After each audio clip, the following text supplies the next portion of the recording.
Hello and welcome to the Unique CPA with your host, Randy Crabtree. We're committed to creating a thriving community of accounting professionals who are physically and mentally healthy, fulfilled, and energized by their work. Our ultimate goal is to elevate the reputation of the accounting profession and vastly improve the lives of those in it. The Unique CPA is brought to you by Tri-Merit, the specialty tax professionals. Today, I'm excited to have Geof Brown back on the show for, I think this is the third time. Yeah, we did one tape like this. We did one video version at the conference, and then we did this. All right.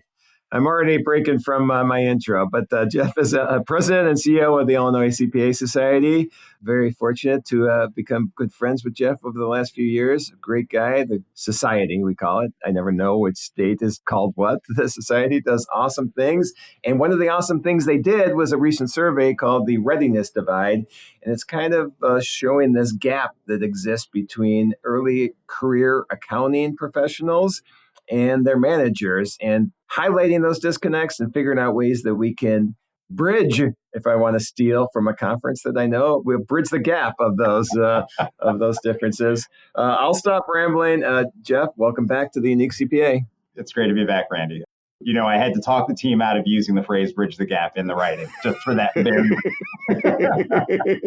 Well, I did see on the last page there was a bridge, and then my mind automatically fills in the gap.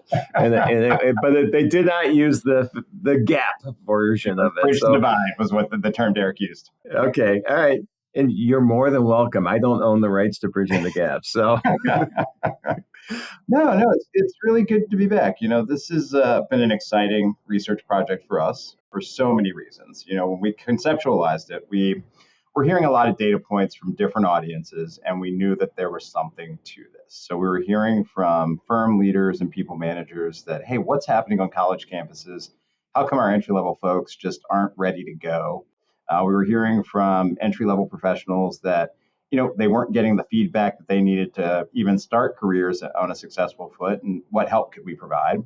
And then we were hearing from the academic community, hey, why do firms and employers want us to do everything for their new hires? We only have so much space on the shelf in terms of what we have to teach, and they want us to get them CPA ready. And so with all those data points, we knew we had to dive into this.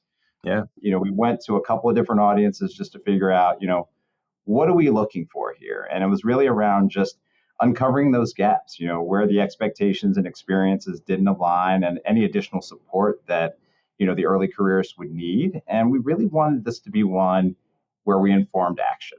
You've seen some of our other research reports where we, throw a grenade to the profession and walk away. Yeah. This was one where we wanted to kind of start a conversation. And we went into it intentionally with the focus that, all of the audiences, so firms and employers, professional organizations like ours, the academic community, people managers, and especially that early careers, everybody has a role in writing this issue. Yep. When did you run the survey? Was it just recently? Was it in 25? Was it a multi-year thing? How did this work? So we started doing kind of focus groups late in 24, early 25. Put the survey together over the spring.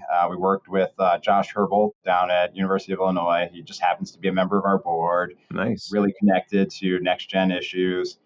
He really helped us to get it research ready, just so it could stand up to that rigor, just in case we found an academic home for it. Mm-hmm. And so, we launched the survey in the spring. It was open through midsummer. And then we published the findings in mid-September, and we've just been trying to socialize it ever since. And really looking for ways that we can insert the findings into the programming that we offer for young professionals. That's awesome. That is awesome, because that is man, I can't help but use gaps now, but that is a gap that we definitely need to bridge. Man, I got to stop this because there's a changing need in this profession of the skill sets that you bring in.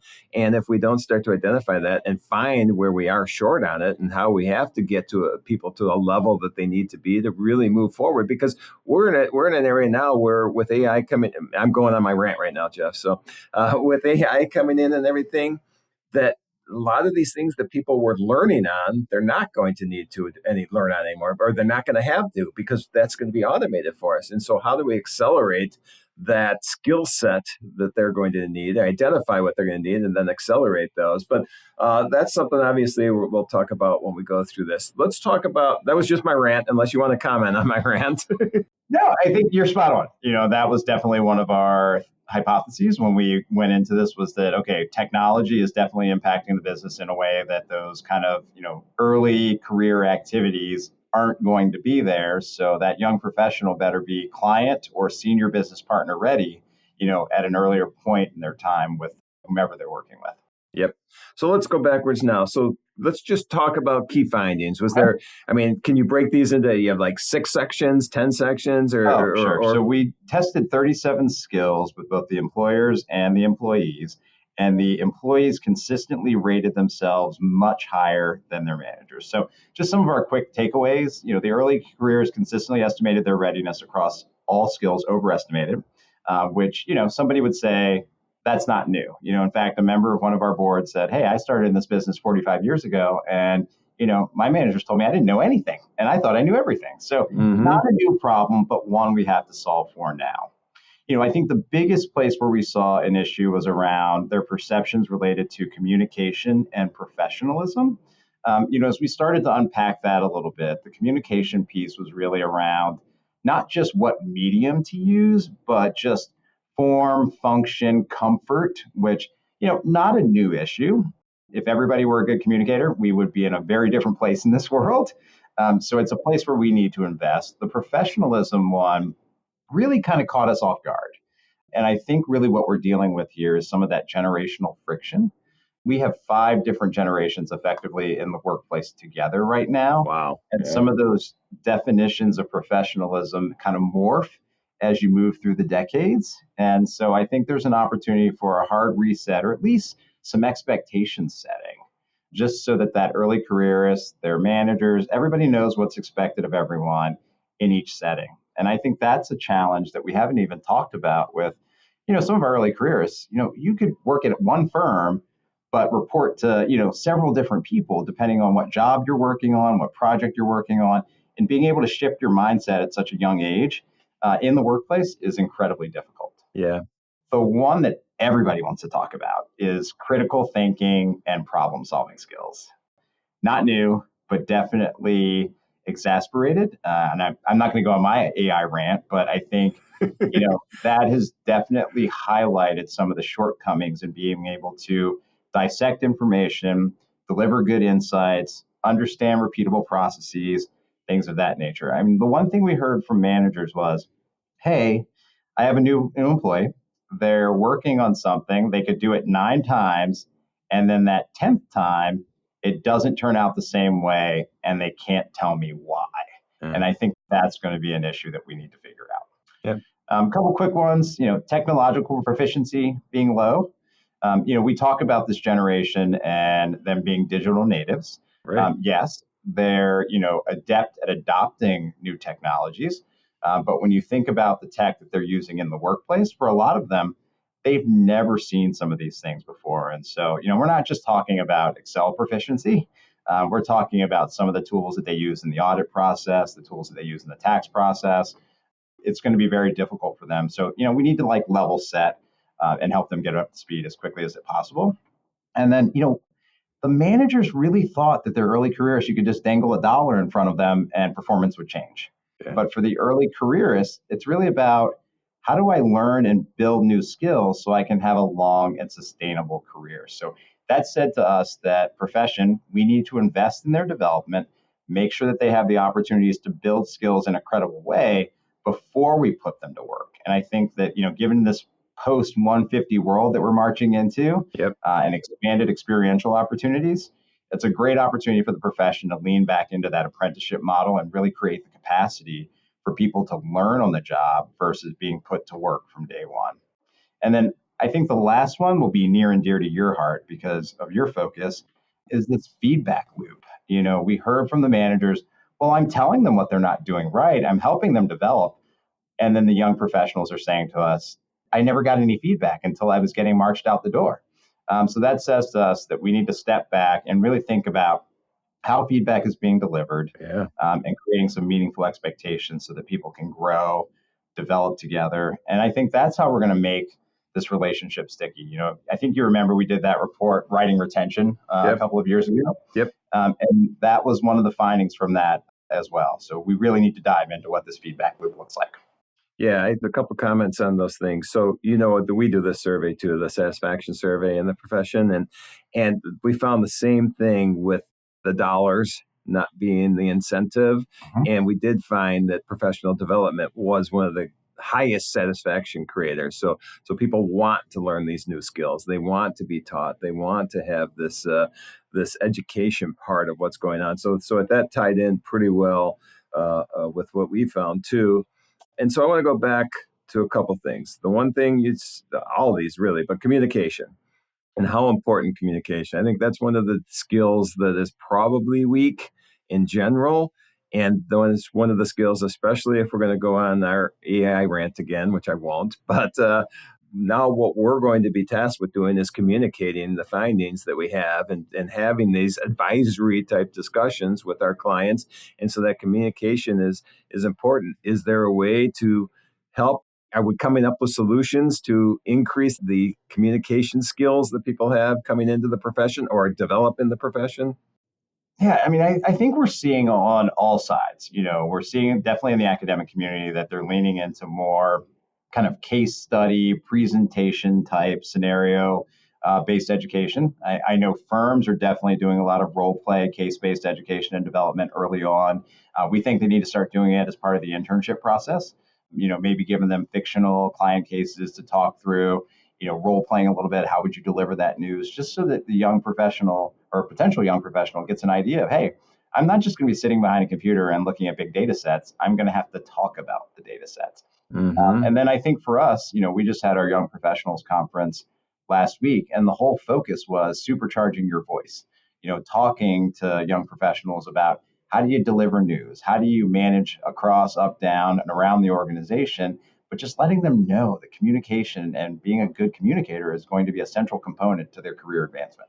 Yeah, I think that's, I've been on a few podcasts as guest recently, and people ask me this question: what are the skills we need going forward? Communication, strategic thinking, or critical thinking, like you had in your report, I think are two of the keys. So let's go on from communication. Professionalism. How do we define professionalism? Do we have a definition for that? It really, for us, we were thinking about it. It's how do you show up in the workplace? How do you show up for your coworkers? And we're in this digital world. So I think there might have been, a lot of managers were like, hey, they're late to meetings. They blow off deadlines. They jump on a Zoom. They don't turn on their camera. And if they do turn on their camera, they're sitting there in a hoodie. They may not have showered. So, it really has morphed a little bit. I was thinking back to my first job back in, 25 years ago. And I wore jeans to the office one Friday, and an older coworker pulled me aside, and she was like, "John is going to lose his mind when he sees you." He was a Green Beret, former IRS guy. Sure enough, he came in, saw me in those jeans, and he did lose his mind, and he let me know about it. And from that day forward, I knew what to expect. He knew what to expect from me in terms of how I was going to show up for work. And so I think now we owe those early careerists, a service. Let's tell them whether it's appearance or communication, whatever it is, work style doesn't meet the level of professionalism that we expect in the workplace. And it's going to vary team to team. It's going to vary organization to organization. But if we don't call it out, then, they're never going to know. Yeah. And that goes back to communication in general, or, intentionality, letting people know, not assuming people think the same thing you're thinking or understand what's going on. I find more and more when I'm talking to people is that if you don't truly communicate and understand that you are on the same wavelength when you're talking, because you can have this one conversation that people look at two different ways. It's just really digging into, are we talking the same thing? Are we on the same page? Do we understand this? And it goes to communication, because me as a 63-year-old boomer and someone else coming in at Gen X or something, you have different ways of saying things, so different ways of understanding things. And so figuring out words are important, and figuring out that you're using the words for the same way. So communication, I can see that for sure. No, I agree. I mean, we have a few Gen Zers on our team, and occasionally I'll go sit with them and just talk a little bit about, hey guys, what's going on? And the words we use are different. Yeah. The mediums we use are different. I'm like, okay, if you send me a Zoom chat one more time that's this long, we're going to have a problem. All right. So communication. All right. So let's go. I'm just going down. We talked about dollars and everything, but one last thing I want to talk about before we get into what do we do is the critical thinking, or I think strategic thinking is the way I look at it. I think we're talking the same thing. That's a skill that's needed, but there's a gap there right now between where we expect, I guess, these new hires to be and where they really are. And that's one where we had to step back a little bit. We know where the profession is going, and we had to say, firms and employers, slow your roll a little bit. It's not there yet. The academic community hasn't invested enough in how they would help to develop some of the advisory skills on campus to get someone to quickly bridge that gap from college to career. And so I think there's an opportunity in the internship process, definitely in some of the programs that we're doing from a student perspective, of being able to highlight, okay, in the past, you might have needed to be technically proficient early on, and you would develop those advisory, strategic thinking skills over time.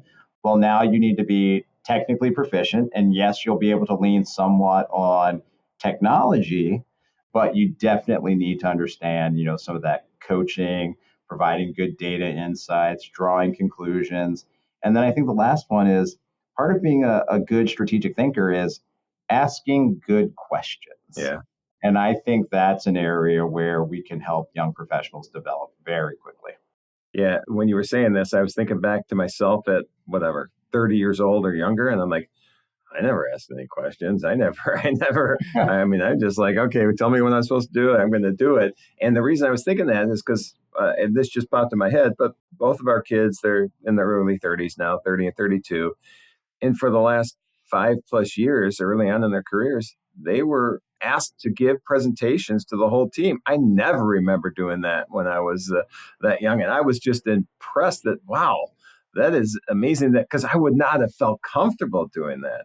And so I think more of that is what you're talking about. We just need to do. We need to challenge them to be, that's their communication skills. We're showing their strategic thinking. I think that's a great way to start getting this moving in the right direction. Yeah, I think this audience really needs to, take some career ownership and just really, scan the landscape. And I think a good place to start is with this report, because it really does give them a blueprint of, okay, here's what employers are looking for. Right. Here's what I know I'm going to get in the classroom. Here's what I might get in an internship. So here's the divide. And I can focus on these things and find the places to get those skills, to develop those habits, those traits. And then, just find a mentor or a coach that can really help you navigate and understand, hey, I'm going to join Toastmasters. Or, there's somebody in the business who is just a really great advisory focused professional. And I just want to shadow them a couple of times to the extent that I have the opportunities. Right. No, that's great. So let's talk about then, how do we, I mean, you just said there's some ideas we shadow, schools are starting to change how the universities, how they educate and prep. What are things that we can do as the state society, as people out in the profession, as a manager, as a employee come in? How do we start to, all I can think of is bridge the gap. I'm trying to think of different words. How are we going to get the way people are looking at themselves and the way their managers are looking at to be more in line with where we need to be? Yeah, so I think for us, we're really going to be focusing from a state society perspective on just kind of that upskilling and learning component. That's been our bread and butter. So I think we're going to kind of evolve our young professional programming from quasi-social to more, okay, here's an opportunity for you to get career ready or career enhancing. And we're going to focus on these 5 areas. And it's going to be strategic thinking. It's going to be diving into some of the advisory skills. You and I have talked about this. Playing in that compliance education space is kind of boring these days. Yeah. I want to make sure that our team understands that relative to this audience, let's identify those career enhancing opportunities. And then we need to make the case to firms and employers, because they're coming to us and saying, hey, our people don't have these. Well, guess what? We can provide it. But historically, you've only wanted to pay for, technical education. And you know what? Now's the time to invest in your future workforce, and we want to be a partner for that. We can also dive into kind of the mentorship and coaching piece. And, most firms and employers will say, we've got a mentorship program. Well, guess what? You might have one, but typically it's performance based and slightly corrective in nature. And so it may not be that safe environment where, that young professional can say, you know what, just open, expose themselves, if you will, Right. And say, hey, what, I've got some shortcomings and, I need your help. So we want to make sure that we're providing those opportunities. For the last couple of years, we've been running a fellows program with some alums of our Mary T. Washington Wiley internship prep program. And we've been testing some of these things out, just how do we put them in situations where they can test their communication skills? How do we put them in situations where they can have mentors and coaches that aren't from their organization so that they can be vulnerable and get experience, asking for feedback when, they may not be comfortable receiving it, things of that nature. And then I definitely think that employers need to rethink kind of onboarding experiences to focus more on, here's where the bathroom is, this is your insurance program, to really setting those expectations, building confidence in their new hires from the start, making them understand that, hey, this is a place where you're not only going to contribute to organizational success, but we're going to invest in you as well. I always say around here that, no matter how somebody walks through the doors of the Illinois CPA Society as a staff member, when they leave here, whether they leave on their own or because, we ask them to, we want them to be a better professional when they go out the door. And so I think every firm and employer needs to take that same mindset. I think that's a great mindset. And I was just going to ask you about onboarding's role in this process. So it looks like this is an area where we obviously can set the right stage of expectations and also, openness, because I think sometimes part of it's just openness. People, the new staff don't feel comfortable asking certain questions, or they're afraid to look like they don't know something. You know what I mean? Oh, I can't ask that. I think they think I know this already, so I'm just going to have to figure it out myself. And for me, and you've heard me talk on things, but vulnerability in leadership is so important. And if you have vulnerable leadership, it really will increase every aspect of what we need to do when we're doing this. So that's one of the things. Because if I'm not willing to say I made a mistake or I don't know something, why would anybody that works with me want to say, I don't know this or I made a mistake? And so for me, that's, I think, one of the key things that can come out of changing the process of how we bridge this gap. I can't help myself. We bridge this gap here. So. I really do think there's a real opportunity for the profession. You spent a lot of time in public at larger firms before you started your own shop. Not everybody should be a people manager. Yes. There are a lot of professionals out there that will excel professionally because they are so technically adept that they're indispensable to the organization, indispensable to their clients, but that may not make them the best people manager. Yep. We're also at a weird point where I think we might be asking a lot of kind of that first level of management. A lot of them started in firms during the pandemic, so they may not have gotten the support and the training or the experience that they needed to pay it forward the way they should be right now. And so one of the things that we've been toying with is, we talk a lot about, how do we do programs for partners? How do we do programs for our early careers? We need to do partners for kind of that first level manager. And yes, most firms do a great job of giving them management 101, but I think we can go a little bit deeper. And it's probably some of the same issues of, I don't want to sit in this room with everybody else that's in their first, management role and ask the question that's going to expose me as potentially not being ready for this. Oh yeah, no, that's for sure. I recently had Alan Whitman on this. And Alan was talking about the management training they did for pretty much everybody in that organization. They were a big organization. I don't think we do that, and so that's so important because yes, like you just said, hey, I'm great at tax returns. That doesn't mean I'm great at leading people. It doesn't mean you can't get there. Yeah. But how do you know how to do it unless there is some kind of program in place or watching a mentor? But so I think putting those programs where everybody gets leadership training is super important. Mm-hmm. All right. And so now we've got this. We've got the data. We know where these differences are. We know where people need to increase their skill set, or at least their ideas of where their levels are compared to where their managers think. What's the outcome? What do we get when we fix this? What are we trying to solve then? I think this is going to be a forever work in progress, Yeah. until we have the systems and structures in place where this becomes the norm, not the exception. So I think for now, the best first step for us is that, each of those audiences accepts the shared responsibility for, closing the readiness divide. That means that we look at our own organizations, we look at the experiences that both our people managers and our early careers are having, and understand where we have opportunities for growth, change, and development. For an organization like ours where we don't have the early careers, how do we insert ourselves into the conversation? And so for me, when I'm sitting across from a managing partner or a controller or a CFO, it's like, hey, you know what? We've got this blueprint for how we can help your early careers really understand where they fit relative to that peer group and how we can have some developmental experiences to help them excel. Same thing with kind of that early management group. Hey, here's some things that we're hearing from the people that may be reporting to you. We don't know if they actually responded, but I guarantee you have someone who is feeling this way. Maybe stop and have this question. Instead of doing this, do that. And so it's just really highlighting, where our opportunities for change are. Yep. And we want to do that just by being a catalyst for conversation.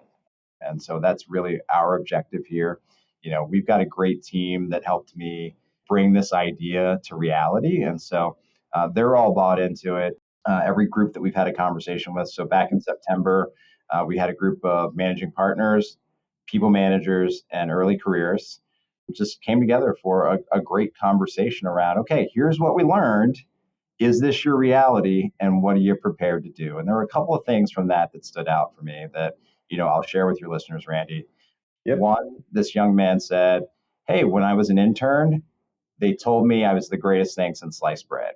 And then when I got into the firm, they told me I couldn't breathe right. And so it's really, how do you, unpack that? And then this one young woman said, hey, don't they even remember what it's like to be new? Yeah. And so instead of, doing what we observed, let's put ourselves back into their shoes and think about, okay, how do we help them progress in their careers, build the skills that are going to be essential for the future, and just really thrive? Because everybody remembers the manager that took the time to invest in them and to help them think about, being intentional in their careers. And that's what we want all these people managers to be. Yep. And I remember that person or persons for me too. So I completely agree on that. So yeah, I think this is great. I think what you're doing is amazing. Multiple surveys in the last few years, you're coming up with some great data. And what it's going to do ultimately is, I think what we all want is we want this profession to be the greatest profession it could possibly be. And this go-to profession, when people, are in high school, they think, I can't wait to be an accountant. This is what I want to do. And just changing that perception in general is important. But we have to start by fixing the realities of the differences, the readiness divide that is out there. That's what I should have been saying the whole time, the readiness divide. So I appreciate that. Any final thoughts on that before we close up with a couple things? Yeah, no, this was just a great opportunity for us. And thank you for highlighting the research that we've done. The team did make me promise that this would be the last one for the year. And since it is, we're late in the year, we're definitely not doing any more for 2025, but we're already starting to formulate the things that we want to focus on in 2026. And it's really just about how do we make this workforce and the future workforce, the best that it can possibly be. Yep. And, careers in accounting can be huge difference makers for anyone that wants to take on the challenge and accept the opportunities. Yeah, I've been saying this a lot lately. A friend of mine, Jennifer Wilson, at our conference called us, and I think it was when you were there. I think it was. Yeah, called accountants the guardians of the galaxy's economy. And I just love thinking about it that way. Yeah. She's full of one-liners. Oh, yeah, she definitely is. But if you look at the profession that way, it's like, wow, yeah, that's a cool profession. I want to be part of that.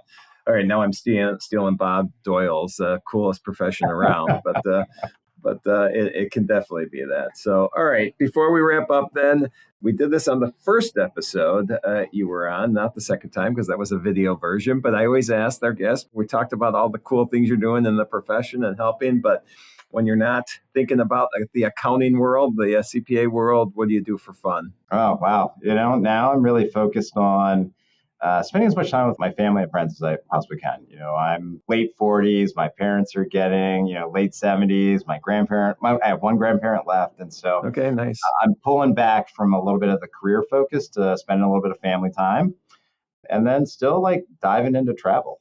I just kind of want to see a lot of places. My dad said to me and my sister and my brother, he's like, don't wait until you retire to experience life. He's like, you all have the resources. Hopefully you can find the time. Do some of the things that you would have said you want to do in retirement. He's like, do them today, just so you can enjoy it. So, those are the two big ones. Still, taking a break from marathoning. My body said, hey, dial it back a little bit. Oh, I was wondering. Okay. I had Chicago out this year, but I'm plotting my return for 2026. All right. Well, nice. And then if people want to find out more about the survey or download it or about the society, where would they look? Or you personally, where would they look? Yeah, you can find us on our website, www.icpas.org. And this survey and the report are right on the front page. All right. Awesome. Well, Geof, thanks again for being on the Unique CPA. It's always a fun conversation and appreciate everything you're doing. You too, Randy. Thank you. Thank you for joining us today on the Unique CPA.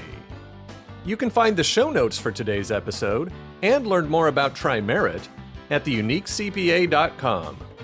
Remember to subscribe and leave a 5-star rating on your favorite podcasting app. And join us next time for more expertise and insights on the Unique CPA. Professionalproductions.net